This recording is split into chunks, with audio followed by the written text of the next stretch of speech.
you're traveling in the North Country Fair. Buenas tardes. Good afternoon. My heartfelt condolences to Mr. John Cofer. There is a fixed phrase in Puerto Rico that fully expresses how I feel today. Lo acompaño en sus sentimientos, Señor. I share your feelings. My name is Rafael Ocasio, Charles A. Dana Professor of Spanish at Agnes Scott College in Decatur, Georgia. Thanks to my autographed copy of The Line of the Sun, I know the exact date Judith and I met. On October 7, 1989, she had come to Atlanta to read from her recently published novel at the iconic Oxford bookstore, back then the city's intellectual center for serious book buyers. After giving an exciting reading that, as I came to witness so many times later, mesmerized her audience with the funny and sincere passion of a consummate storyteller, Judith, like a Boricua high priestess at Delphi, signed my copy with a foretelling of her own. I hope this is the beginning of a long relationship for us. Our relationship soon began with Judith's initial request that I read her manuscript in progress. I still remember with awe the first time I went over one of her manuscripts, in which I barely managed to fix a couple of misplaced accents. However, as our friendship grew, we started to engage in conversations of mutual benefit. I spoke as a gay Puerto Rican scholar handling critical subjects pertaining to the sexual politics of counter-revolutionary Cuban exile literature, while she explored the narrative boundaries of autobiography, whether in poetry, fiction, or essays, as a political vehicle for women, particularly for women of color. These research explorations and conversations were taking place in the Deep South and in fairly traditional teaching institutions. Our conversations became formal interviews and my first academic publications. We met at the beautiful campus of the University of Georgia. More often, however, we chatted via email. It seems now about trillions of subjects. I eventually became, as she liked to joke, her fact checker for all references to Puerto Rican culture. Her queries kept me very busy. At the time of her death, we were discussing her new literary project of transcribing traditional Puerto Rican fables in a process that she described to me as a translation of fabulas criollas with lots of poetic license involved. In our conversations, I came across a reference in passing about a trip that Dr. Franz Boas, the founding father of American anthropology, conducted in Puerto Rico in 1915. He too was interested in collecting Puerto Rican fables. I owed to Judith that lead, and it became the subject of my current book manuscript. As the years passed, we started sharing concerns about our families. She about her mother, who had moved to Hormigueros, I about my own mother, who had been diagnosed with colon cancer, had undergone surgery, and had remarkably overcome overwhelming odds against her.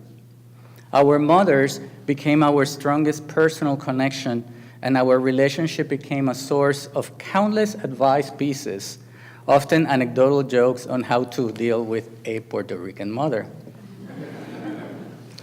Our Señora de la Monserrate,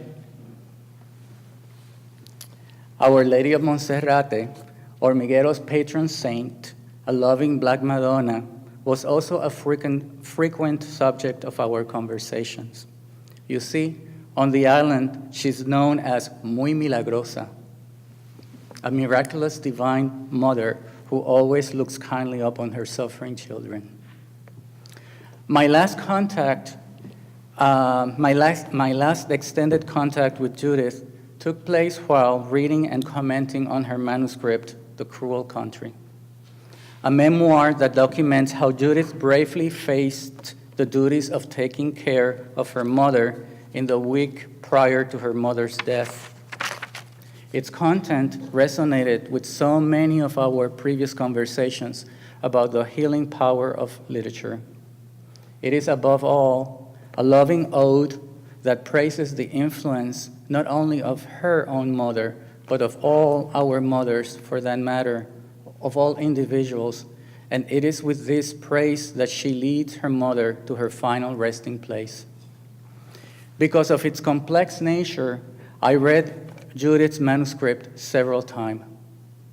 Coincidentally, or perhaps by divine intervention, I was in Puerto Rico also taking care of a sick relative in a very cold hospital, similar to the one where Judith had spent time and effort navigating the island's crazy medical etiquette. True to her kind nature, she wanted to do something major for me. After much negotiations, I came up with my ideal payment. I wanted the cruel country to contain a passage highlighting my hometown of Old San Juan. Not such an easy task, mind you, since the action of this memoir takes place in Hormigueros, which is on the western coast of the island, very far removed historically and geographically from my beautiful Viejo San Juan. She agreed, however, though not without giving me some grief using her characteristic sense of humor. I feel like the genie in the bottle. I don't see you as Barbara Eden, however. I promised you a gift, and now you have asked for one I must try to find the magic to realize. I will have to refresh my memory of Old San Juan, watch some YouTube videos, and look at photographs. Let me see what I can do, hijo. This is my piece, which I now treasure as much as I do our 27 years of mentorship and friendship. I will forever miss our emails, our lunch visits at the University of Georgia, and my always smiling other Puerto Rican in Georgia, as we jokingly like to refer to each other. May 31st, 2013, at 12:39 p.m., J.O. Cofer at AOL.com wrote, Dear Rafael, here's the revised Old San Juan passage. I thought it'd be appropriate to send it to you as you leave your beloved city. Gracias por todo, Judith. I board the tiny propeller plane in Mayagüez, looking down at that vast azul sea of variegated blues. I see the green eye of my island looking at me, fixing me with a vision of place I will take to my grave. In half an hour, we are on the other side of the island. We pass over the old city of San Juan, on whose blue cobblestone streets fortune seekers from all over the world have walked. There are the narrow alleys lined with old warehouses that once stored rum and spices and are now stores that sell trinkets to the tourists. There are the imposing condominiums and hotels, and there are the cruise ships disgorging the masses whose dollars keep the island's economy afloat. And just below us, as the avioneta dips and descends toward the airport in Isla Verde, is El Morro, the Spanish fort built by the Spaniards to defend their rich port. I watch it recede in the distance, like a mirage, until it disappears. When it does, I look forward toward the horizon, letting my heart lift at the thought of home.